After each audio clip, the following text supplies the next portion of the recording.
দুপুর বন্ধুরা আবার বসে পড়লাম দুপুরে খাওয়া দাওয়া করতে। শুভ দুপুর, লাঞ্চ নিয়ে বসলাম। যেহেতু মেয়ের পরীক্ষা শুরু হয়েছে, একদিন পর একদিন পরীক্ষা হচ্ছে, ওর বাবা ওকে নিয়ে বেরিয়ে গেছে। আজকে আমি আর যাচ্ছি না কদিন ধরে। আর যেহেতু বরমশাই আর মেয়ে খেয়ে বেরিয়ে গেছে, এখন শুধুমাত্র আমি মা আর বদ্দি খাবো। তা যে কী কী রান্না করেছি চলো তোমাদেরকে দেখাই। এই যে হাঁড়িতে ভাত রয়েছে, গরম নেই, একটু ঠান্ডা হয়েছে, কিন্তু একদম ঠান্ডাও হয়নি, আবার হালকা গরম রয়েছে।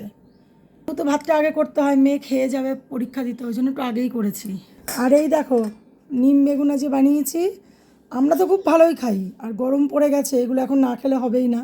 তা তোমরা কে কে এই নিম বেগুন ভালো খাও একটু কমেন্ট করে জানিও আমাকে। আর এটা হচ্ছে পাট শাক ভাজা।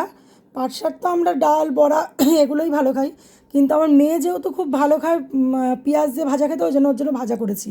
এটা একটা পাঁচমিশালির তরকারি, সমস্ত সবজি দিয়ে একটা পাঁচমিশালির তরকারি করেছি। আর এটা হচ্ছে পাতলা করে মাছের ঝোল করেছি, আর ডাঁটা আলু বেগুন দিয়ে। এই দেখো ডাঁটা, কালকে কাটোয়ার ডাঁটা নিয়ে এসেছিলাম বেশ অনেকগুলো, তাই ডাঁটা আলু বেগুন দিয়ে একটু পাতলা করে মাছের ঝোল করেছি, কাতলা মাছ। আর এটা হচ্ছে বেশ এক বাটি করে রেখেছি আমের চাটনি, টক, একদম পাতলা করে। এটা খেতে কিন্তু খুব ভালো লাগে আমাদের সবার। তা চলো, যেহেতু গলায় একটু প্রবলেম আছে আমার, যার জন্য গলার ভয়েসটা এরকম হয়ে যায় মাঝে মাঝে।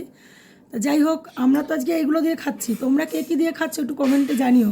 ভালো লাগে গো বেশ, তোমরা কমেন্টস করলে, আর আমারও ভুল ত্রুটিটা ধরিয়ে দিলে আমারও ভালো লাগে। যাই হোক, আমি খাওয়া দাওয়া সারছি, তোমরাও খাওয়া দাওয়া সারো।